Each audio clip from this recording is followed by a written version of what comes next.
Hello students, last class में हम लोगों ने वीबीटी के बारे में कंप्लीट इंफॉर्मेशन गेन करी थी।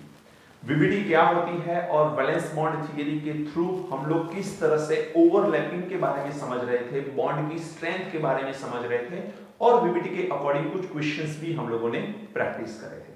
आज हम लोग वीबीटी की लिमिटेशन के बारे में बात करेंगे। कुछ ऐसी चीजें जो वीबीटी एक्सप्लेन नहीं कर पा रही है, ऐसी क्या चीजें हैं वो देख रहे हैं हम लोग। दूसरी चीज साथ में हम लोग देखेंगे कोवैलेंसी। कोवैलेंसी क्या होती है उसके बारे में डिटेल में इंफॉर्मेशन लेंगे हम लोग। लेकिन सबसे पहले एक क्वेश्चन आता है पाई बॉन्ड की स्ट्रेंथ के बारे में। छोटा सा सवाल है, देखो पाई बॉन्ड कितने टाइप के होते हैं?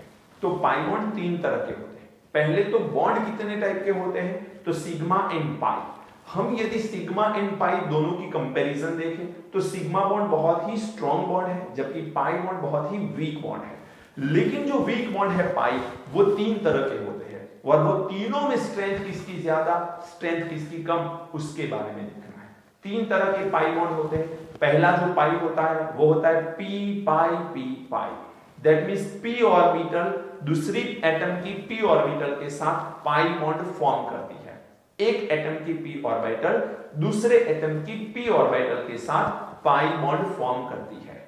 दूसरा, एक एटम की पी ऑर्बिटल दूसरे एटम की डी ऑर्बिटल के साथ पाई बॉन्ड फॉर्म करती है, जिसे हम बोलते हैं P pi D pi bond. And third number आता है डी पाई, मींस दोनों एटम की D orbital pi bond form करती है। जबकि ऐसा कोई भी एग्जांपल अवेलेबल नहीं है, लेकिन फिर भी पॉसिबिलिटी के बारे में हम लोग सोच रहे हैं। तो we have a three type of pi bond, P pi D pi and D pi. उसमें सबसे ज्यादा स्ट्रेंथफुल कौन है? तो सबसे ज्यादा स्ट्रेंथ वाला होता है पी पाई। सबसे ज्यादा ओवरलैपिंग पी पाई में होता है। सेकंड आता है P pi D pi and सबसे वीक या बोल सकते हैं वीकेस्ट बॉन्ड होता है that is the D pi. Actual में तो ये बॉन्ड अवेलेबल ही नहीं होता, कोई ऐसा मॉलिक्यूल एग्जिस्ट नहीं करता है जहां पर डी पाई बॉन्ड अवेलेबल हो। तो देखो पी पाई ये वैसे तो पाई बॉन्ड वीक है बेटा, सिग्मा की कंपेयर में पाई बॉन्ड तो बहुत ही वीक है, लेकिन फिर भी यदि हम कंपैरिजन करना चाहे तो एक पी ऑर्बिटल ये दूसरी पी ऑर्बिटल के साथ ओवरलैप करेगी यहां पर, और ये दोनों न्यूक्लियस के बीच का डिस्टेंस बहुत कम होता है और इसी वजह से ये बॉन्ड थोड़ा सा भी स्ट्रेंथफुल रहता है। मैं बात कर रहा हूं पाई की पाई के साथ। सिग्मा की कंपेयर में तो ये बहुत ही वीक है, वो तो फिक्स बात है। यहां पर पी ऑर्बिटल आ गई और ये न्यूक्लियस है उसकी डी ऑर्बिटल। डी में डबल नंबर होते हैं, हम सब जानते हैं। तो आप लोग देख सकते हो कि ये न्यूक्लियस और ये न्यूक्लियस के बीच का डिस्टेंस थोड़ा ज्यादा है। यहां पर दो न्यूक्लियस के बीच का डिस्टेंस कम है, जबकि यहां पर दो न्यूक्लियस के बीच का डिस्टेंस ज्यादा है। और डिस्टेंस ज्यादा है इसका मतलब ये होता है कि यहां पर ओवरलैपिंग कम हो रही है। जितने नजदीक आएंगे न्यूक्लियस उतनी ऑर्बिटल ज्यादा अच्छे से ओवरलैप करेगी। यदि ऑर्बिटल एक दूसरे से दूर रहते हैं तो वो ओवरलैप प्रॉपर नहीं करेगी। डी पाई की बात करें तो ये न्यूक्लियस है, एक ये डी ऑर्बिटल है और दूसरा एटम यहां पर है तो उसकी ये डी ऑर्बिटल है बेटा। अब आप देखोगे तो यहां पर ओवरलैप है, यहां पर ओवरलैप, लेकिन डी एंड डी के बीच का डिस्टेंस ज्यादा है। दो न्यूक्लियस के बीच का यहां पर डिस्टेंस सबसे ज्यादा है, इसीलिए ये वीकर बॉन्ड होता है, राइट। तो याद रखो पाई बॉन्ड वैसे तो वीक ही होता है, लेकिन यहां पर लेस डिस्टेंस की वजह से ये स्ट्रॉन्ग थोड़ा सा भी। वीक में भी स्ट्रॉन्ग कौन है?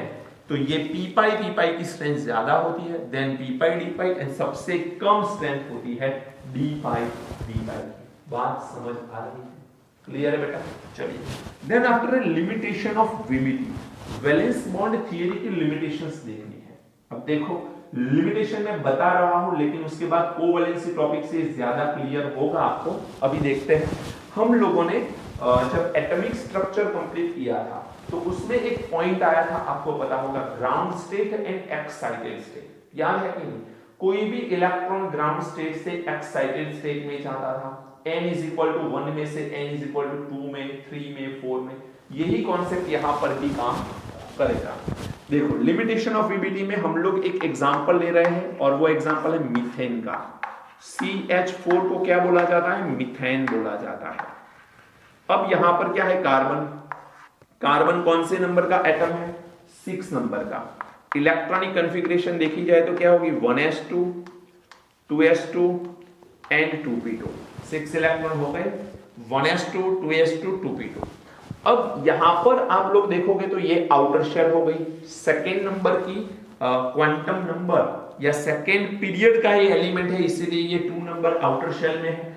तो आउटर शेल, ये आउटर शेल में टोटल नंबर ऑफ इलेक्ट्रॉन कितने दिख रहे हैं? 4। तो 4 इलेक्ट्रॉन है। इसको जरा अच्छे से देखें तो यहां पर मेरे पास 2s में 2 इलेक्ट्रॉन है एंड 2p, p की सब टाइप होती है 3 और उसमें इलेक्ट्रॉन आएंगे 2, राइट। एक होती है 2px, दूसरी होती है 2py, तीसरी होती है 2pz। अब यहां पर ये 2s 2px 2py 2pz, unpaired electron कितने हैं बेटा? 2। अब यहां पर आप ध्यान से देखोगे तो कार्बन कितने हाइड्रोजन से बॉन्डिंग कर रहा है? 4 हाइड्रोजन से बॉन्डिंग कर रहा है। 4 हाइड्रोजन शेयर कब होंगे? 4 हाइड्रोजन के इलेक्ट्रॉन कार्बन के इलेक्ट्रॉन से शेयर होते होंगे, तभी तो 4 कोवेलेंट बॉन्ड बनते हैं। लेकिन यहां पर तो 2 ही इलेक्ट्रॉन अनपेड है, उसको 4 अनपेड में कन्वर्ट करना है। तो 4 अनपेड में कन्वर्ट करने के लिए हम लोग यहां पर कार्बन स्टार की इलेक्ट्रॉनिक कॉन्फ़िगरेशन लिखेंगे। ये जो कार्बन है जिसके ऊपर मैंने स्टार नहीं किया, उसे हम लोग बोलेंगे ग्राउंड स्टेट इलेक्ट्रॉनिक कॉन्फ़िगरेशन। क्या बोलेंगे बेटा? Ground state electronic configuration. जबकि कार्बन के ऊपर स्टार लिखते हैं तो उसे हम लोग बोलते हैं एक्साइटेड स्टेट इलेक्ट्रॉनिक कॉन्फ़िगरेशन। अब एक्साइटेड स्टेट में क्या होगा? हमें आउटर शेल से ही मतलब है, इनर शेल कभी भी बॉन्ड फॉर्मेशन में पार्टिसिपेट नहीं करता, ये हमको पता है। तो यहां से होगा क्या? एक्साइटेड स्टेट में यहां से एक इलेक्ट्रॉन जंप करके आउटर शेल में चला जाएगा। तो यहां पर बच गया 2s में एक इलेक्ट्रॉन एंड 2p के अंदर कितने इलेक्ट्रॉन है बेटा? 3। 2p के अंदर कितने इलेक्ट्रॉन है? 3। तो यहां से एक इलेक्ट्रॉन जंप करके आउटर शेल में चला गया। तो ये एक्साइटेड स्टेट में देखोगे तो 4 इलेक्ट्रॉन अनपेड हो गए। अब बेटा 4 इलेक्ट्रॉन अनपेड है, आपके पास मीथेन, उसमें हाइड्रोजन कितने हैं? 4। तो यदि हम 4 हाइड्रोजन ले ले तो यहां पर मैं पहला हाइड्रोजन ले रहा हूं, यहां पर दूसरा, यहां पर तीसरा, यहां पर चौथा। ये चारों हाइड्रोजन की 1s1 इलेक्ट्रॉनिक कॉन्फ़िगरेशन होती है। दैट मींस इन सबके पास एक एक अनपेड इलेक्ट्रॉन होता है। अनपेड का मतलब आप जानते हो, एक ही इलेक्ट्रॉन ऑर्बिटल के अंदर है तो उसे अनपेड बोला जाता है। यदि 2 इलेक्ट्रॉन है तो उसे पेड बोला जाता है। अब ये हाइड्रोजन अपने 1 इलेक्ट्रॉन को यहां पर कार्बन के साथ शेयर करेगा एंड बॉन्ड फॉर्म करेगा। ये हाइड्रोजन भी अपना 1 इलेक्ट्रॉन कार्बन के साथ शेयर करेगा, बॉन्ड फॉर्म करेगा। ये इलेक्ट्रॉन यहां पर आ गया, बॉन्ड फॉर्म हो गया। ये इलेक्ट्रॉन यहां पर आ गया, बॉन्ड फॉर्म हो गया। तो कितने बॉन्ड फॉर्म हुए? 4। इन चारों के चारों बॉन्ड यहां पर सिग्मा है। आप में से कुछ लोगों को एक सवाल हो सकता है कि सर सिर्फ इंटरन्यूक्लियर एक्सिस pz होती है, वही सिग्मा बॉन्ड फॉर्म करती है। आपने तो यहां पर सभी ने सिग्मा बॉन्ड फॉर्म कर लिया, ऐसा कैसे हो सकता है? बेटा मैंने जब बात करी थी उसमें एक चीज का जिक्र जरूर किया था, याद करो कि pz एंड pz जब मिलते हैं तब सिग्मा बॉन्ड मींस दोनों p ऑर्बिटल है तब pz की जरूरत है। यदि हमारे पास एक s है और दूसरी p ऑर्बिटल है तो वो सिग्मा ही फॉर्म करेगी, क्योंकि s ऑर्बिटल कभी भी पाई बॉन्ड फॉर्म नहीं करती है। तो ये पॉइंट आपको ध्यान रखना है। We have a 4 sigma bonds. Clear है? देखो 1s1 1s1 1s1 1s1 4 times 1s1 मैंने ले लिया, 4 सिग्मा बॉन्ड हो गए। अब दूसरा पॉइंट समझना है कि यहां पर px py and pz and ये s ऑर्बिटल एक्चुअल में किस तरह से होंगे। ये 2s है बेटा, तो 2s जो है उसका शेप कैसा होगा? स्फेरिकल। फिर ये px है, ये px है, ये py है और ये pz है। तो आप सब जानते हो कि यहां पर होगी हमारी pz, यहां पर डंबल होगा ऐसा। फिर ये है पी वाई, तो यहां पर डंबल होगा ऐसा, और पी जेड कहां पर होगी, पी जेड तो ये रही बेटा, पी वाई ये रही, पी एक्स कैसे होगी, perpendicular to the board, board के परपेंडिकुलर। अब थोड़ा समझना है आपको, ये जो ऑर्बिटल है और ये जो ऑर्बिटल है, ये है हमारी पी जेड, ये है हमारी पी वाई, और परपेंडिकुलर टू दी बोर्ड कौन सी है, पी एक्स, ये है 2s। अब पहले तो यहां पर हाइड्रोजन की 1s ऑर्बिटल आएगी पी जेड के पास, और यहां पर एक सिग्मा बॉन्ड फॉर्म करेगी, तो ये 1s ऑर्बिटल आ गई हाइड्रोजन की, यहां पर भी 1s ऑर्बिटल आएगी किसकी बेटा, हाइड्रोजन की, और ये परपेंडिकुलर टू दी बोर्ड है, तो यहां पर भी 1s ऑर्बिटल आएगी किसकी, हाइड्रोजन की, तो ये भी P Z, clear, P x के साथ भी यहां पर आएगा। अब देखो ये दोनों ऑर्बिटल के बीच में बॉन्ड एंगल कितना, 90 डिग्री है कि नहीं। चलिए यदि मैं यहां पर px ले लूं, तो px एंड pz के बीच में बॉन्ड एंगल कितना आएगा बेटा, 90 degree, perpendicular to the board है। py एंड px के बीच में बॉन्ड एंगल कितना आएगा, 90 डिग्री। तो यहां पर तीन बॉन्ड तो फिक्स दिख रहे हैं 90 डिग्री के होने चाहिए, pz का s के साथ, py का s के साथ, एंड px का s ऑर्बिटल के साथ जो बॉन्ड फॉर्म हो रहा है वो 90 डिग्री फॉर्म होना चाहिए। जबकि ये स्फेरिकल है और ये भी स्फेरिकल है, तो स्फेरिकल का स्फेरिकल कहीं से भी बॉन्ड फॉर्म हो सकता है, वो ऐसे भी हो सकता है, यहां से भी हो सकता है, यहां से भी हो सकता है, कहीं से भी। तो एक बॉन्ड एंगल हम बिल्कुल नहीं बता सकते, बाकी तीन बॉन्ड एंगल 90 डिग्री पे होने चाहिए। इसको और अच्छे से समझते हैं। देखो मेरे पास तीन ऑर्बिटल है बेटा, एक ये रही, एक ये रही और एक ये रही, ओके। चलो इसको थोड़ा सा मैं चेंज कर लूं, ऐसे बहुत ध्यान से समझ लेना तो दिक्कत नहीं आएगी। ओके, अब ये तीन ऑर्बिटल दिख रही है आप लोगों को, ये कौन सी लेते हैं हम लोग, पी जेड फिक्स कर ली हम लोगों ने, ये पी एक्स होती है और ये पी वाई होती है। अब ये तीन ऑर्बिटल के बारे में मुझे बात करनी है। 2s ऑर्बिटल स्फेरिकल है, उसका 1s के साथ बॉन्ड एंगल फिक्स नहीं होता है, कहीं से भी आ सकता है, अकॉर्डिंग टू वीबीटी बोल रहे हैं। अब ये जो pz ऑर्बिटल है, तो यहां से s इसके साथ ज्वाइंट हो गई, कौन सी s, ये s किसकी आएगी, हाइड्रोजन की। तो हाइड्रोजन की 1s ऑर्बिटल 2pz के साथ कौन सा बॉन्ड फॉर्म करेगी, सिग्मा। ये कौन सा है बेटा, x ऑर्बिटल, इसके साथ भी यहां से कौन आएगा, हाइड्रोजन की 1s, और ये कौन सा है, py, इसके साथ भी कौन ज्वाइंट होगा, हाइड्रोजन। तो हाइड्रोजन यहां पर सिग्मा बॉन्ड फॉर्म करेगा, हाइड्रोजन यहां पर सिग्मा बॉन्ड फॉर्म करेगा, हाइड्रोजन यहां पर सिग्मा। अब ये तीनों के बीच में कहीं से भी आप बॉन्ड एंगल देखोगे तो एक दूसरे के ये तो परपेंडिकुलर है। अब ये तीनों यदि एक दूसरे के परपेंडिकुलर है तो बॉन्ड एंगल ये तीनों का एक दूसरे के साथ कितना होगा, 90 डिग्री। कितना होगा, 90 डिग्री, पक्का। चलिए अब ये बॉन्ड एंगल 90 डिग्री है और ये बॉन्ड एंगल का पता नहीं है 2s एंड 1s वाला, लेकिन प्रैक्टिकली एक्सपेरिमेंटली मीथेन के स्ट्रक्चर के बारे में इंफॉर्मेशन गेन करी, एक्सपेरिमेंटली बहुत सारे एक्सपेरिमेंट करे गए और फिर मीथेन के स्ट्रक्चर के बारे में इंफॉर्मेशन गेन करी गई। तो स्ट्रक्चर कुछ इस तरह से मिला, carbon, hydrogen, hydrogen, hydrogen, hydrogen. कोई भी दो नजदीक के, कोई भी दो बॉन्ड के बीच का जो बॉन्ड एंगल दिख रहा है, वो बॉन्ड एंगल यहां पर देखा जाए तो 109 डिग्री 28 मिनट आ रहा है, 109 डिग्री 28 मिनट आ रहा है। दैट मींस यहां पर ये बॉन्ड लेंथ, ये बॉन्ड लेंथ, ये बॉन्ड लेंथ और ये बॉन्ड लेंथ, चारों बॉन्ड लेंथ भी सेम मिली और बॉन्ड एंगल भी सभी के सेम मिले। कहने का मतलब अगेन समझते हैं, मैं क्या बताने जा रहा हूं, समझना बेटा ध्यान से। आपके पास ये ऐसे तीन है और एक फोर्थ वन कुछ इस तरह से है, ये इस तरह से। तो इसके कोई भी दो नजदीक के बॉन्ड के बीच का बॉन्ड एंगल आप देखोगे तो वो बॉन्ड एंगल फिक्स दिख रहा है। कितना फिक्स दिख रहा है, 109 डिग्री 28 मिनट। समझ में आ रहा है कि नहीं? इसे टेट्राहेड्रल शेप बोलते हैं। नेम ऑफ द शेप क्या है बेटा, टेट्राहेड्रल, ध्यान रखना।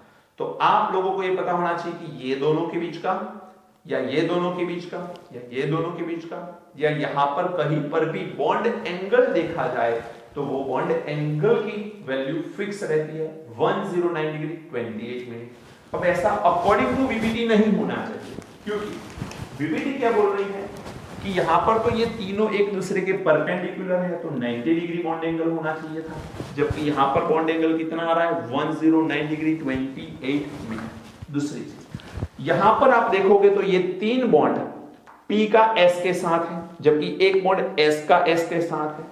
अब आपको यह भी पता होना चाहिए कि एक्सटेंट ऑफ ओवरलैपिंग वीबीटी ने क्या बताया है। एक्सटेंट ऑफ ओवरलैपिंग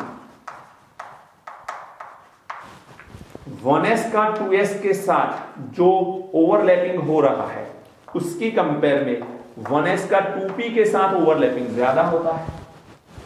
1s का 2s के साथ जो एक्सटेंट ऑफ ओवरलैपिंग है उसकी कंपेयर में 1s का 2p के साथ अच्छा ओवरलैपिंग होता है।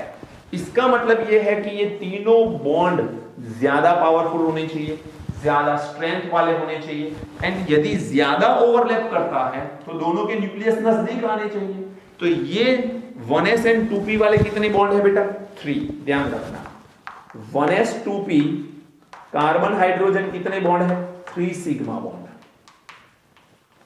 And 1s 2s carbon hydrogen 1 sigma bond है, 1 सिग्मा बॉन्ड है।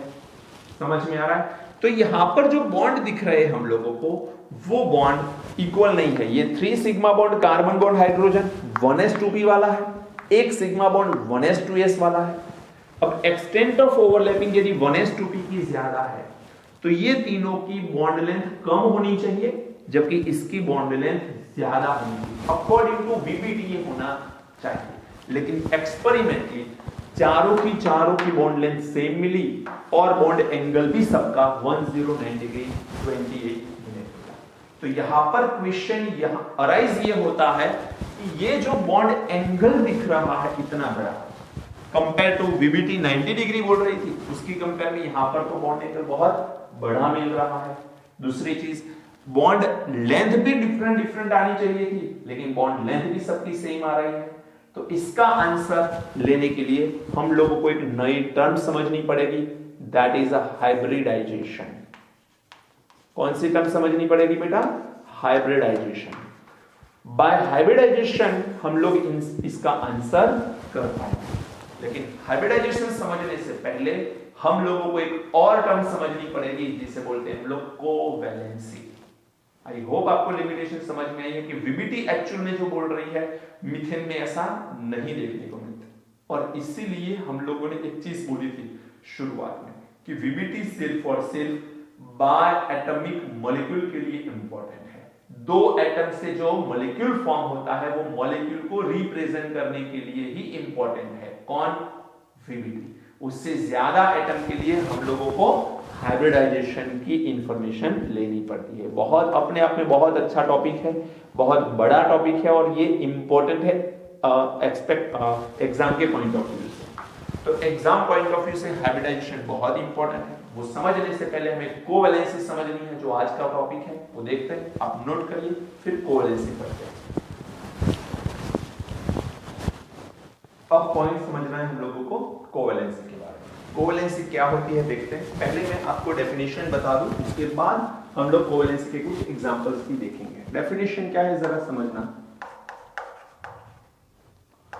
The number of unpaired electrons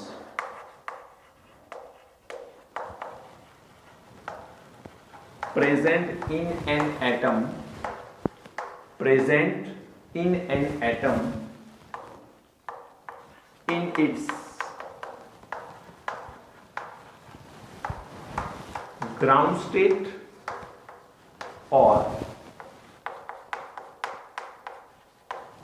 excited state, its represent covalency. समझ में आ रहा है पॉइंट?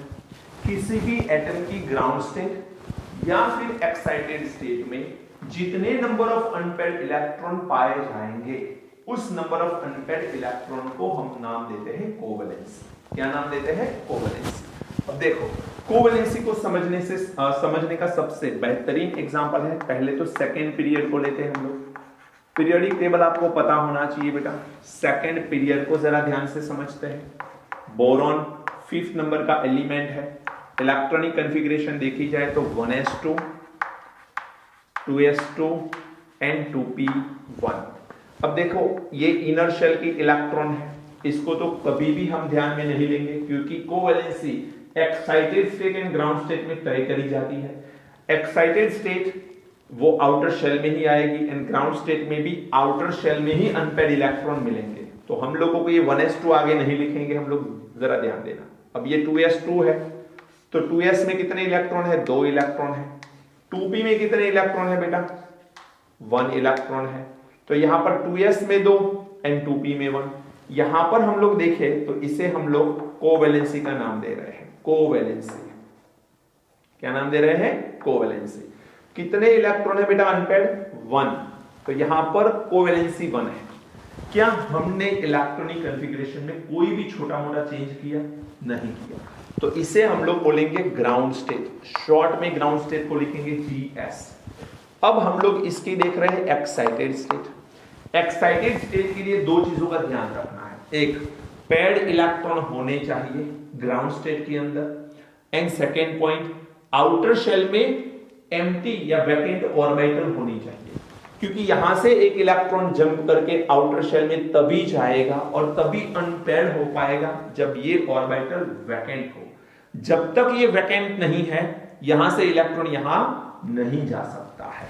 तो यहां पर होगा क्या बेटा? एक्साइटेड स्टेट में यहां पर एक इलेक्ट्रॉन और यहां पर p की 3 है जिसमें एक में तो अनपेयर्ड है, लेकिन यहां से जंप करके इलेक्ट्रॉन यहां पर चला गया तो total number of unpaired electron कितने हो गए?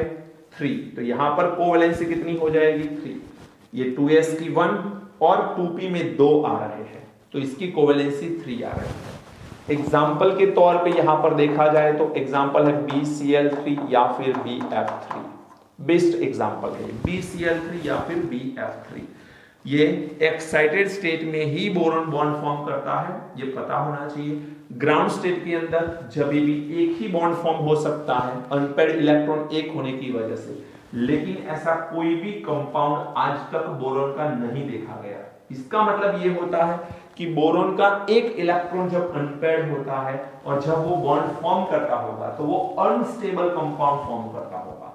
जब वो अनस्टेबल कंपाउंड फॉर्म करता है तो स्टेबिलिटी के लिए हम लोगों को एक्साइटेड स्टेट में जाना पड़ेगा और यहां पर 3 इलेक्ट्रॉन जो है वो अनपेयर्ड पाए जाते हैं एक्साइटेड स्टेट में। ये हो गया पहला एग्जांपल बेटा बोरॉन। सेकंड एग्जांपल 6 नंबर का ले लेते हैं, कार्बन। अब इसको हम लोग आउटर शेल के ही इलेक्ट्रॉनिक कॉन्फ़िगरेशन लिखने वाले हैं। 2s2 2p2। 2s में 2 इलेक्ट्रॉन है बेटा एंड 2p में भी 2 है, 2p में भी 2 है। तो ये हो गई हमारी ground state electronic configuration. Covalency बताओ, हाउ मेनी अनपेयर्ड इलेक्ट्रॉन? ये बोल रहा है ना ग्राउंड स्टेट और एक्साइटेड स्टेट में जितने अनपेयर्ड इलेक्ट्रॉन पाए जाएंगे उस अनपेयर्ड इलेक्ट्रॉन के नंबर को हम लोग कोवैलेंसी का नाम देते हैं। तो यहां पर कोवैलेंसी कितनी आएगी? 2। लेकिन यदि मैं एक्साइटेड स्टेट में जाना चाहूं तो क्या पॉसिबल है? अपने आप से सवाल करो। तो पेयर्ड भी है और वैकेंट भी है, तो यहां से इलेक्ट्रॉन जंप करके वैकेंट ऑर्बिटल में जाएगा। तो यहां पर इलेक्ट्रॉन हो जाएगा 1 और यहां पर p में 3 इलेक्ट्रॉन हो गए। यहां से जंप करके इलेक्ट्रॉन यहां चला गया। टोटल नंबर ऑफ इलेक्ट्रॉन कितने हो गए बेटा? 4। तो यहां पर 4 हो जाएगी कोवैलेंसी। एक चीज और ध्यान से देखो, कोवैलेंसी ऑलवेज 2 से ही इंक्रीज होगी। 1 हो गई तो यहां पर 3 है, यहां पर 2 है तो यहां पर 4। ऐसा क्यों? Covalency always increase by 2। ऐसा रीजन ये है कि देखो अनपेयर्ड इलेक्ट्रॉन होगा और यहां पर वैकेंट ऑर्बिटल होगी तो यहां से जंप करके इलेक्ट्रॉन जब यहां जाएगा तो ये कोवैलेंसी क्रिएट करेगा और जो पेयर्ड था वो भी अनपेयर्ड हुआ तो ये भी कोवैलेंसी क्रिएट करेगा। तो 2 कोवैलेंसी ही इंक्रीज होगी। कभी भी 2 से फिर 3 कोवेलेंसी नहीं हो सकती। कोवेलेंसी ऑलवेज इंक्रीज बाय 2, ये पॉइंट ध्यान रखना है। चलिए थर्ड नंबर बेटा 6 नंबर का एलिमेंट ले लिया, अब 7 नंबर का एलिमेंट नाइट्रोजन ले रहे हैं। यहां पर आएगा 2s2 2p3 2p के अंदर, चलो यहां पर एग्जांपल ले लें बेटा। यहां पर एग्जांपल आता है CH4, अभी थोड़ी देर पहले ही हमने ये पॉइंट भी देखा था। यहां पर 2s में 2 इलेक्ट्रॉन है एंड 2p में 3 इलेक्ट्रॉन है, तो कोवेलेंसी हो गई 3, क्योंकि 3 अनपेयर्ड इलेक्ट्रॉन है हमारे पास। अब मुझे बताइए क्या इसकी एक्साइटेड स्टेट पॉसिबल है नाइट्रोजन की? आंसर नहीं। क्या नाइट्रोजन की एक्साइटेड स्टेट पॉसिबल है? 2p के बाद यहां पर कोई वैकेंट ऑर्बिटल बचती है? नहीं बच रही। मान के चलो यहां से ये इलेक्ट्रॉन निकल भी जाए, एनर्जी देने से यहां से इलेक्ट्रॉन निकल भी जाए, तो निकल के कहां जाएगा? ये तो तीनों कैसे हैं? अनपेयर्ड, कोई वैकेंट ऑर्बिटल नहीं बच रही। दूसरी चीज 2p या सेकेंड शेल के अंदर s and p 2 he orbital होते हैं। सेकेंड शेल के अंदर कभी भी d ऑर्बिटल नहीं हो सकती, तो यहां पर 2d भी नहीं हो सकती। यदि 2d होती तो उसमें भी इलेक्ट्रॉन जा, बट 2d पॉसिबल नहीं है बेटा। हम सब जानते हैं कि d ऑर्बिटल जो है वो थर्ड शेल से स्टार्ट होती है, तो यहां पर सिर्फ एक ही कोवेलेंसी क्रिएट हो सकती है, दैट इज 3। नाइट्रोजन में एक्साइटेड स्टेट नॉट पॉसिबल।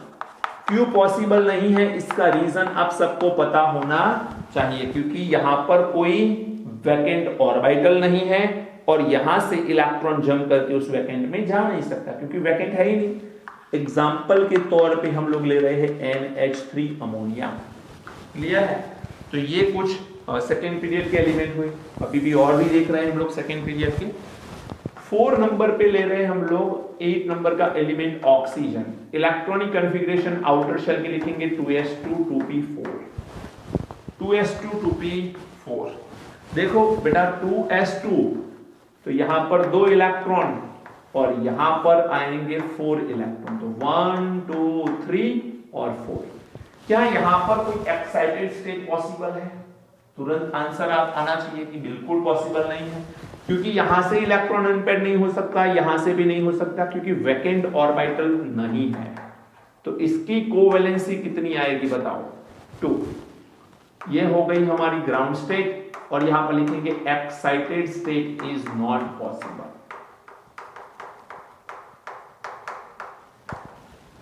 यहां पर एग्जांपल हो सकता है H2O। 5th नंबर पे ले रहे हैं हम लोग 9 नंबर का एलिमेंट फ्लोरीन। इलेक्ट्रॉनिक कॉन्फ़िगरेशन आएगी 2s2 2p5। 2s में 2 इलेक्ट्रॉन, 2p में 5 है, तो यहां पर 1 2 3 4 5। ये एक अनपेयर्ड इलेक्ट्रॉन आ गया, तो कोवेलेंसी आएगी 1। इसका एग्जांपल देखें तो वो होगी HF। हाइड्रोजन का फ्लोरीन के साथ बॉन्ड फॉर्म हुआ, ये excited state, sorry ground state है। इसमें भी एक्साइटेड स्टेट पॉसिबल नहीं है। क्यों पॉसिबल नहीं है? रीजन आप सबको पता होना चाहिए, क्योंकि यहां से इलेक्ट्रॉन निकल के जाए तो कहां जाए? क्योंकि वैकेंट ऑर्बिटल आउटर शेल में नहीं है बेटा। तो समझ में आई बात? अब ये तो हो गई हमारी फर्स्ट पीरियड की बात। अब हम लोगों को देखना है second period, sorry second period की बात हो गई, बोलने में मिस्टेक कर ली मैंने। अब हम लोग बात करने वाले थर्ड पीरियड के बारे में। थर्ड पीरियड के एलिमेंट आपको पता होने चाहिए बेटा। थर्ड पीरियड में नाइट्रोजन के जस्ट नीचे कौन आता है बताओ मुझे? थर्ड पीरियड का पहला एलिमेंट हम लोग यहां पर यूज करें फास्फोरस 15। हमें जो जरूरत है वही देख रहे हैं हम लोग, फास्फोरस। फास्फोरस की आउटर शेल की इलेक्ट्रॉनिक कॉन्फ़िगरेशन क्या हो सकती है? यदि ये 2s2 2p3 है और नाइट्रोजन के जस्ट नीचे फास्फोरस आता है, तो 3s2 3p3 आएगा। 3s2 3p3। 3s में 2 इलेक्ट्रॉन एंड 3p के अंदर 3 इलेक्ट्रॉन है, 1 2 3। यहां पर कोवेलेंसी के बारे में देख रहे हैं हम लोग, तो कोवेलेंसी यहां पर आएगी 3, क्योंकि 3 अनपेयर्ड इलेक्ट्रॉन है। और एग्जांपल यहां पर आएगा PCl3। एग्जांपल क्या आएगा बेटा? PCl3। दूसरे एग्जांपल क्लोरीन की जगह दूसरे भी ले सकते हो, PF3। You can write PH3। PH3 को बोलते हैं फॉस्फीन। जो पॉइजनस गैस होता है, फॉस्फिन बोलते हैं उसे। ये हो गई ग्राउंड स्टेट। अब मुझे बताइए कि क्या यहां से इलेक्ट्रॉन जंप करके बाहर जा सकता है? आप में से कुछ लोग बोलेंगे सर नहीं जा सकता क्योंकि वैकेंट नहीं है। बेटा वैकेंट दिख नहीं रहा बट है। ये थर्ड शेल आ गया और थर्ड शेल में 3d जीरो भी तो होगा। बताओ, थर्ड शेल के अंदर d ऑर्बिटल होगी। यहां पर तो नहीं जा रहा था बिकॉज p में सभी में अनपेड इलेक्ट्रॉन थे और 2d d ऑर्बिटल है ही नहीं सेकेंड शेल के अंदर। थर्ड शेल के अंदर तो d ऑर्बिटल है बेटा। तो यहां पर एक्साइटेड स्टेट में यहां से d ऑर्बिटल के अंदर एक इलेक्ट्रॉन चला जाएगा। d में टाइप होते हैं 5, उसमें से एक में ये चला जाएगा। तो यहां पर 1, p में यहां पर 3 और यहां पर d जो है वो 5 टाइप, उसमें एक आएगा। टोटल अनपेड कितने हो गए? 5। तो कोवैलेंसी इसकी हो गई 5 और एग्जाम्पल हो गया PCl5। एग्जाम्पल हो गया PCl5। देखो यहां पर एक चीज और याद रखना, PH5 लिख सकते हैं क्या? PH5 लिख सकते हैं क्या? No, PH5 is not possible. PH5 possible नहीं है। मैं लास्ट में बताऊंगा ऐसा क्यों है। d ऑर्बिटल कॉन्ट्रैक्शन की वजह से ऐसा होता है, बट अभी याद रखो PH5 पॉसिबल नहीं है। दूसरा एग्जांपल, फास्फोरस की जगह हम सल्फर ले रहे हैं। सल्फर कौन से नंबर का एलिमेंट? 16। इलेक्ट्रॉनिक कॉन्फ़िगरेशन देखी जाए तो 3s2 एंड 3p4 आएगा, 3d 0 आएगा। 3s के अंदर 2 इलेक्ट्रॉन है बेटा, 3p के अंदर 4 है, 4 में 1 2 3 और यहां पर पैड हो गया। एंड d ऑर्बिटल कैसी है? एम्प्टी है बिल्कुल। ये ग्राउंड स्टेट है और ग्राउंड स्टेट में कितने अनपेड इलेक्ट्रॉन दिख रहे हैं? 2। तो यहां पर आएगा 2। एग्जाम्पल बताओ मुझे। सल्फर 2 बॉन्ड फॉर्म करे ऐसा एग्जाम्पल बताओ बेटा, सोचो। SF2 SF2। चलिए एक्साइटेड स्टेट 1 इसलिए लिख रहा हूं क्योंकि यहां पर मोर देन 1 एक्साइटेड स्टेट आ सकती है। सबसे पहले यहां से आउटर शेल का, आउटर ऑर्बिटल का इलेक्ट्रॉन अनपेड होगा, तो एक इलेक्ट्रॉन यहां से जंप करके यहां पर जाएगा। तो यहां पर 2 electron as it is, p में 4 थे उसमें से 3 इलेक्ट्रॉन रह गए और d के अंदर एक अनपेड हो गया। Total number of unpaired electron कितने हो गए? 4। तो यहां पर 4 आएगा। एग्जाम्पल क्या हो सकता है? SF4 एग्जाम्पल हो सकता है। बेस्ट एग्जाम्पल है SF4। यहां पर आप लोग सोच सकते हो HF4, बट ये भी पॉसिबल नहीं है। HF4 भी पॉसिबल नहीं होता। SH4 due to d orbital contraction, जो आगे मैं बताऊंगा आपको ये एक्चुअल में होता क्या है। यहां पर यदि मैं एक्साइटेड स्टेट सेकेंड ले लूं तो क्या हो सकता है?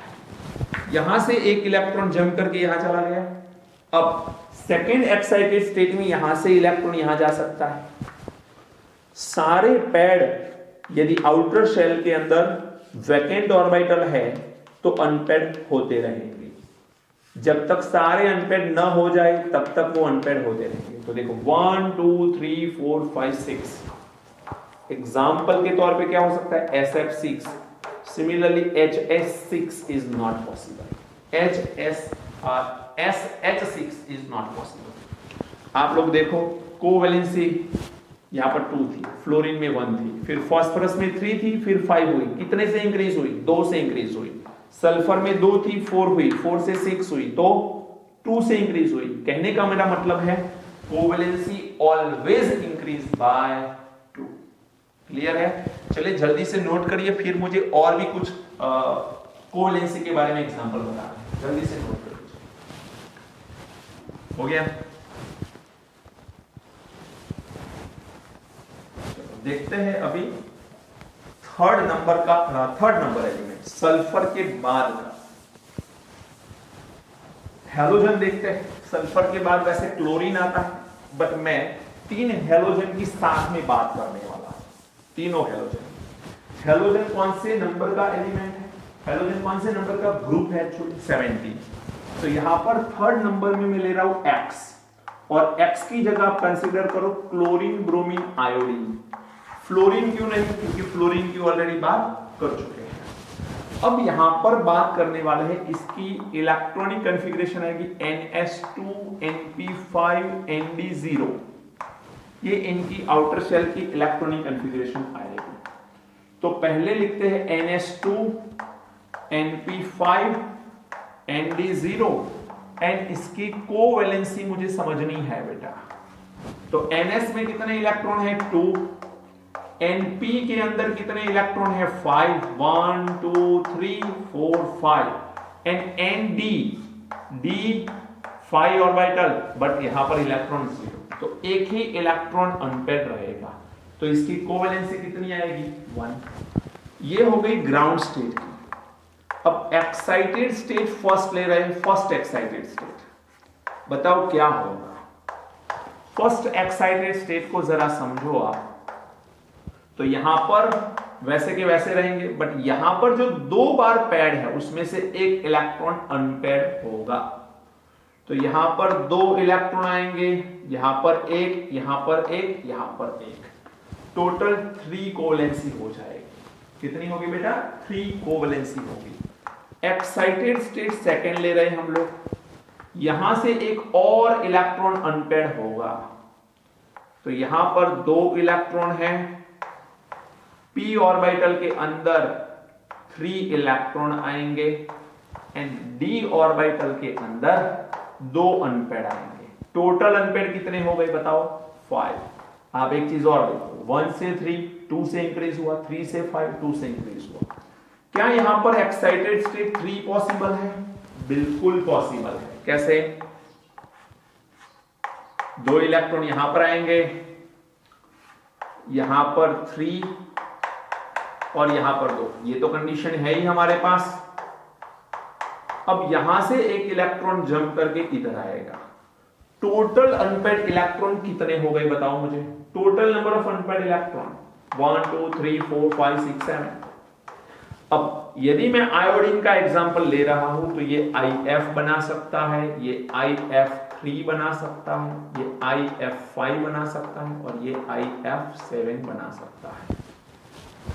हैलोजन के साथ ज्वाइंट होके जो कंपाउंड फॉर्म करता है उस कंपाउंड को हम लोग इंटर हैलोजन कंपाउंड बोलते हैं। क्या बोलते हैं? Inter halogen compound. सो ये आयोडीन फ्लोरीन के साथ इंटर हैलोजन कंपाउंड फॉर्म कर रहा है। और भी हम लोग पी ब्लॉक जब पढ़ेंगे चैप्टर तो उसमें और भी इंटर हैलोजन कंपाउंड के बारे में बात करेंगे। ये हो गए हैलोजन। 4th नंबर हम लोग ले रहे हैं ज़ेनॉन। अब बेटा ज़ेनॉन की आउटर शेल की इलेक्ट्रॉनिक कॉन्फ़िगरेशन क्या होगी? ज़ेनॉन कौन से पीरियड का एलिमेंट है? 5th 5s2 5p6। अब यहां पर 5s में 2 इलेक्ट्रॉन है, 5p6 1 2 3 4 5 6 और 5d0 आएगी। तो इनिशियली ग्राउंड स्टेट में देखें तो एक भी अनपेयर्ड इलेक्ट्रॉन नहीं है, सो ये 0 कोवैलेंसी दिखाएगा। अब एक्साइटेड स्टेट 1 ले लो, 5d ऑर्बिटल तो है, भले एम्प्टी है, वैकेंट है बट है तो सही। तो यहां से एक इलेक्ट्रॉन इसमें जाएगा, तो यहां पर 2 electron as it is. p orbital में हमारे पास 6 थे, उसमें से 5 रहेंगे, एक अनपेयर्ड और d ऑर्बिटल जो है 5 सब टाइप यहां पर ये आ जाएगा। देखो आप 0 से कितनी हुई 2, तो covalency increase by 2। Excited state second 2, यहां से एक इलेक्ट्रॉन अगेन जा सकता है, तो यहां पर 1 2 3 4 क्या होगी कोवैलेंसी? बिंदास बता सकते हो अब तो 4, क्योंकि increase by 2, right. Excited state 3 देख लो बेटा, यहां से और एक इलेक्ट्रॉन जा सकता है, तो यहां पर तीनों अनपेयर्ड हो जाएंगे। d ऑर्बिटल के अंदर 1 2 3 ये हो जाएगा, 3 3 6। ये कैलकुलेट नहीं भी करोगे, काउंट नहीं भी करोगे तो भी 2 से इंक्रीज करके लिख सकते हो। क्या इसमें एक्साइटेड स्टेट 4 पॉसिबल है? बिल्कुल पॉसिबल है। यहां से एक इलेक्ट्रॉन यहां पर जाएगा, तो ये अनपेयर्ड हो जाएगा, यहां पर आपके पास 3 आएंगे, देन आफ्टर यहां पर आपके पास 1 2 3 4 8 हो जाएगी। तो अब आपको इसके एग्जाम्पल पता होने चाहिए। ये तो जीरो कोवेलेंसी एग्जाम्पल नहीं हो सकता। यहां पर XeF2, यहां पर XeF4, यहां पर XeF6 और यहां पर XeO4। अब आप में से कुछ स्टूडेंट को ऐसा सवाल हो सकता है कि सर यहां पर तो 4 ही ऑक्सीजन क्यों आए, कोवेलेंसी तो 8 है। बेटा ऑक्सीजन की ग्राउंड स्टेट में कोवेलेंसी कितनी है? 2। तो एक ऑक्सीजन 2 कोवेलेंसी को सेटिस्फाई करता है। एक ऑक्सीजन 2 इलेक्ट्रॉन के साथ पेयरिंग करेगा, इसके 2 इलेक्ट्रॉन और इसके 2 इलेक्ट्रॉन, फिर यहां पर 2, यहां पर 2, यहां पर 2, तो टोटल 8 अनपेयर्ड इलेक्ट्रॉन को बॉन्डेड में यूज करने के लिए 4 ऑक्सीजन की ही रिक्वायरमेंट होती है। बात समझ आ रही है? तो ये टॉपिक हमारा हो गया कोवेलेंसी का। अब यहां पर कुछ इंपॉर्टेंट चीजें मैं बताने जा रहा हूं जो नोट करनी है। आपको ये नोट करना होगा, मुझे स्पेस चाहिए, जल्दी से नोट करो, फिर वो बता रहा हूं। हो गया? चलिए, अब कोवेलेंसी के बारे में कुछ चीजें मैं बताने जा रहा हूं जो आपको नोट करके लिख लेनी है। वो इसलिए क्योंकि उतना याद रखना है अलग से, बाकी कोवेलेंसी बिल्कुल परफेक्ट जो बताई उस हिसाब से ही चलेगी। देखो, पहला पॉइंट है, उसमें नोट करके लिख लेना ये पॉइंट सारे। नोट, पहला पॉइंट, हमारे पास कुछ ऐसे एलिमेंट है जो सिर्फ ग्राउंड स्टेट में ही बॉन्ड फॉर्म करते हैं। Beryllium and boron can form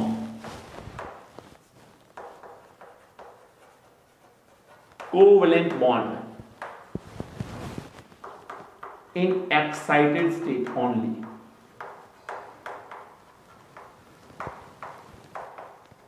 ground state में फॉर्म करने वाले भी बताऊंगा अभी। ये मैंने एक्साइटेड स्टेट में बात करी। एक्साइटेड स्टेट में कौन से 2 एलिमेंट है जो सिर्फ बॉन्ड बना सकते हैं? Beryllium and boron.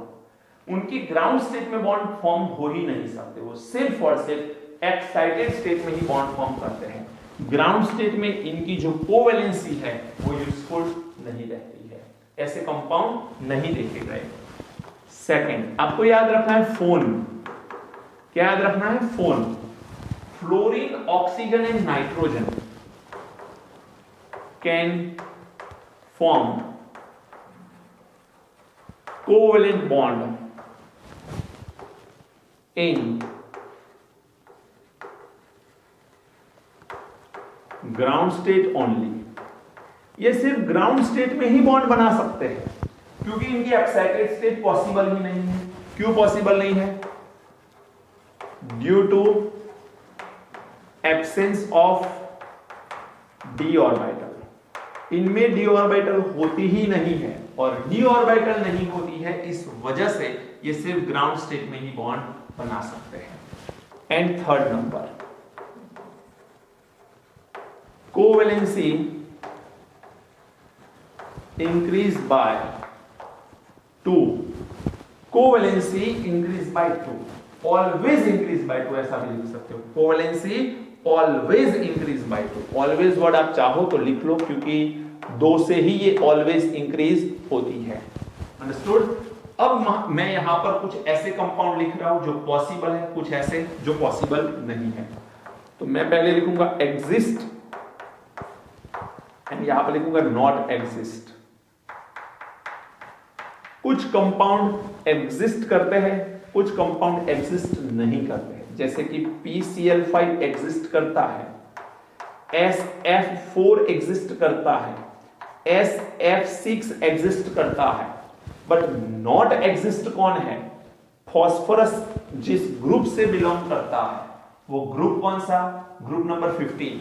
उसमें ये थर्ड पीरियड का एलिमेंट है। सेकेंड पीरियड का ग्रुप नंबर 15 में एलिमेंट होता है नाइट्रोजन। वो NCl5 नहीं बना सकता। NCl5 is not exist. OF4 is not exist. Sulphur के जस्ट ऊपर का एलिमेंट है, बट वो 4 फ्लोरीन के साथ बॉन्ड नहीं बना सकता। सल्फर के जस्ट ऊपर का ऑक्सीजन, वो 6 फ्लोरीन के साथ बॉन्ड नहीं बना सकता। तो ये सारे पॉसिबल नहीं है। क्यों नहीं है? क्योंकि आप देखो नाइट्रोजन ऑक्सीजन ये सेकंड पीरियड के एलिमेंट है एंड सेकंड पीरियड के अंदर कभी भी डी ऑर्बिटल नहीं होती है।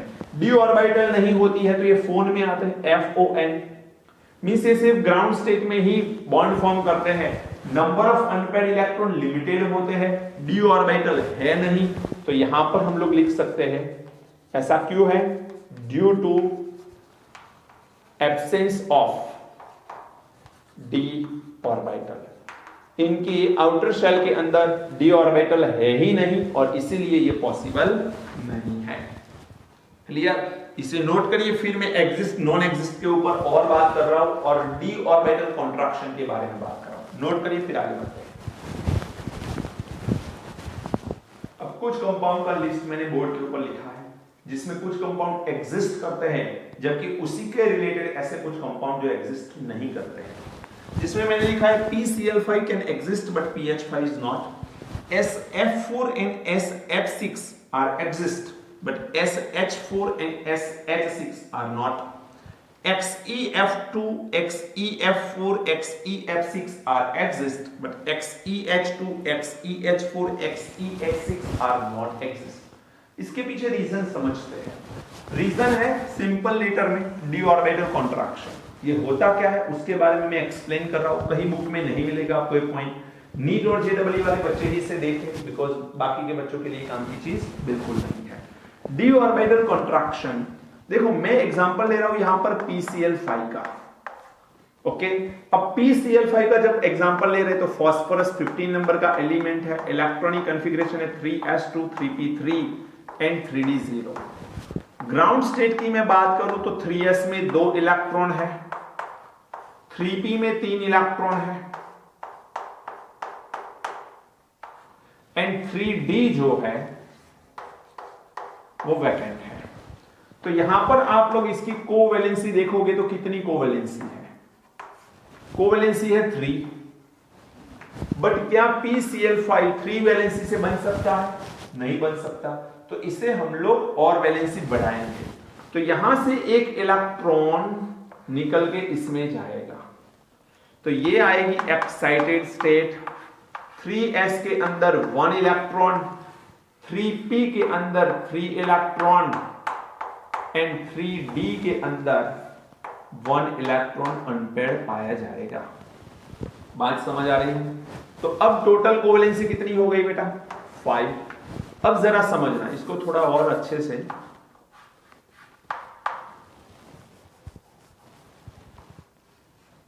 मैं समझा सकता हूं आपको। देखो अब कोवैलेंसी कितनी आ रही है? 5 कोवैलेंसी है। ये S है, ये P है और ये D है। क्लियर है सबको? अब समझने की बात ये है कि जब ये एक्साइटेड स्टेट में है, अकेला फास्फोरस है, अब यहां पर क्लोरीन आएंगे 5। जब 5 क्लोरीन उसके पास आते हैं तो 5 क्लोरीन उसकी आउटर शेल का जो अनपेयर्ड इलेक्ट्रॉन होता है, आप सबको पता है NS2NP5, तो इसमें एक अनपेयर्ड इलेक्ट्रॉन होगा। वो अनपेयर्ड इलेक्ट्रॉन यहां पर शेयर होगा एंड कोवैलेंट बॉन्ड फॉर्म होगा। तो phosphorus can form a bond with chlorine by sharing it's electron, unpaired electron, right? ऐसे बॉन्ड फॉर्म होते हैं। बट फास्फोरस एंड क्लोरीन दोनों की इलेक्ट्रोनेगेटिविटी में डिफरेंस बहुत है। क्लोरीन की इलेक्ट्रोनेगेटिविटी ज्यादा है जबकि फास्फोरस की इलेक्ट्रोनेगेटिविटी कम है। अब ये बॉन्ड में कितने इलेक्ट्रॉन होते हैं? 2। लेकिन क्लोरीन की इलेक्ट्रोनेगेटिविटी ज्यादा है तो आप सब जानते हो कि बॉन्ड के इलेक्ट्रॉन को अपनी तरफ खींचेगा, अपनी तरफ अट्रैक्ट करेगा तो पार्शियल नेगेटिव आएगा। ये बॉन्ड के इलेक्ट्रॉन को अपनी तरफ खींच लेगा, यहां पर हो जाएगा इलेक्ट्रॉन। इलेक्ट्रॉन क्लोरीन की तरफ जा रहे हैं, क्लोरीन गेन नहीं कर रहा, सो 100% नेगेटिव चार्ज नहीं आ रहा है, पार्शियल नेगेटिव आ रहा है क्योंकि बॉन्ड के इलेक्ट्रॉन को वो अपनी तरफ सिर्फ अट्रैक्ट कर रहा है। पार्शियल नेगेटिव, यहां पर 2 इलेक्ट्रॉन आएंगे पार्शियल नेगेटिव, यहां पर 2 इलेक्ट्रॉन आएंगे पार्शियल नेगेटिव, यहां पर 2 इलेक्ट्रॉन आएंगे पार्शियल नेगेटिव, तो उसके साथ यहां पर पार्शियल नेगेटिव, तो यहां पर 5 टाइम पार्शियल पॉजिटिव आएगा। अब आप सबको पता है पीरियोडिक टेबल में मैंने पढ़ाया था कि जितना पॉजिटिव चार्ज बढ़ता है उतना Z इफेक्टिव बढ़ता है तो पॉजिटिव चार्ज बढ़ने की वजह से Z इफेक्टिव क्या होगा, इंक्रीज होगा। Z इफेक्टिव इंक्रीज हो रहा है मींस इफेक्टिव न्यूक्लियर चार्ज बढ़ रहा है। इसका मतलब न्यूक्लियस आउटर शेल के इलेक्ट्रॉन के ऊपर एंड आउटर शेल के ऊपर ज्यादा अट्रैक्शन शो करेगा। यदि न्यूक्लियस ज्यादा अट्रैक्शन शो कर रहा है, किसके ऊपर, इलेक्ट्रॉन के ऊपर ज्यादा अट्रैक्शन शो कर रहा है, तो वो इलेक्ट्रॉन नजदीक आएंगे, वो ऑर्बिटल नजदीक आएगी। तो यदि यहां पर जब Z इफेक्टिव बढ़ता है तो इन दैट केस होगा क्या, ये S ऑर्बिटल, ये P ऑर्बिटल S के नजदीक आ जाएगी और ये D ऑर्बिटल भी नजदीक आ जाएगी। तो आप लोग एक चीज यहां पर देख सकते हो कि यहां पर एनर्जी गैप बड़ी थी, लेकिन Z इफेक्टिव बढ़ने की वजह से ये ऑर्बिटल एक दूसरे के पास आ गए, श्रिंक हो गए, नजदीक आ गए। जब ऑर्बिटल नजदीक आती है, जिसमें कौन सी ऑर्बिटल जो आउटर में थी, डी ऑर्बिटल नजदीक आ रही है, इसी को बोलते हैं डी ऑर्बिटल कॉन्ट्रैक्शन। एंड ये तभी हो सकता है जब आउटर शेल में मोर इलेक्ट्रोनेगेटिव एलिमेंट हो। तो यहां पर क्लोरीन अपना एक एक इलेक्ट्रॉन शेयर करके बॉन्ड फॉर्म कर रहा है, 5 टाइम्स बॉन्ड फॉर्म होंगे, 5 सिग्मा बॉन्ड यहां पर फॉर्म होंगे। बात समझ आ रही है? तो ध्यान ये रखिए आप लोग कि यहां पर 5 क्लोरीन जो है वो 5 सिग्मा बॉन्ड फॉर्म कर रहे हैं एंड मोर इलेक्ट्रोनेगेटिव एलिमेंट है तभी डी ऑर्बिटल कॉन्ट्रैक्शन होता है। तो PCl5 तो एग्जिस्ट करता है बट PH5 नहीं करता है। रीजन समझ में आना चाहिए। हाइड्रोजन यदि मैं यहां पर रखूं तो hydrogen is not more electronegative than phosphorus. दोनों की इलेक्ट्रोनेगेटिविटी ऑलमोस्ट सेम ही है, फास्फोरस एंड हाइड्रोजन की। जब दोनों की इलेक्ट्रोनेगेटिविटी सेम होगी तो इसके ऊपर क्या पार्शियल पॉजिटिव चार्ज आएगा? नहीं आएगा।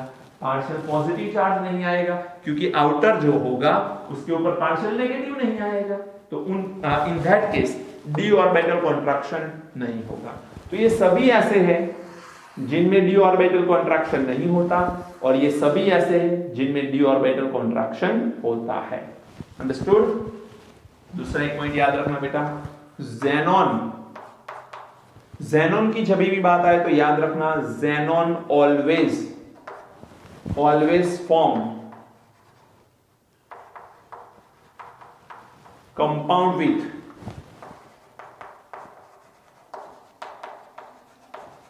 High electronegative element like fluorine and oxygen. Xenon fluorine and oxygen के साथ ही कंपाउंड फॉर्म करता है। ये 3 बन रहे हैं और एक बनेगा XeO4 जो मैंने बात करी थी। ओके, XeOF3 बनता है, XeO2F2 बनता है। वो सारी चीजें अलग है बट इसमें in short fluorine and oxygen के साथ ही वो कंपाउंड बनाता है। किसकी बात कर रहा हूं मैं? ज़ेनॉन के बारे में। क्लियर है बेटा? तो यहां तक ये कोवैलेंसी कंप्लीट हो गई एंड डी ऑर्बिटल कॉन्ट्रैक्शन भी कंप्लीट हुआ। नेक्स्ट लेक्चर से हम एक इंपॉर्टेंट टॉपिक के बारे में डिस्कस करने वाले हैं। वो टॉपिक का नाम क्या है? आप सबको पता है, हाइब्रिडाइजेशन। तो हम लोग डिस्कस करेंगे हाइब्रिडाइजेशन के बारे में, क्या होता है हाइब्रिडाइजेशन, उससे फर्क क्या पड़ता है एंड मीथेन का जो वीबीटी के अंदर लिमिटेशन था उसी को एक्सप्लेन करने का ट्राई करेंगे बाय हाइब्रिडाइजेशन। तब तक आप लोग इसे याद कर लीजिए, कोवैलेंसी क्या होती है उसकी प्रैक्टिस कर लीजिए एंड मैंने जो लिमिटेशन बताई उसको समझ लीजिए। मिलते हैं नेक्स्ट वीडियो लेक्चर में। Thank you, God bless.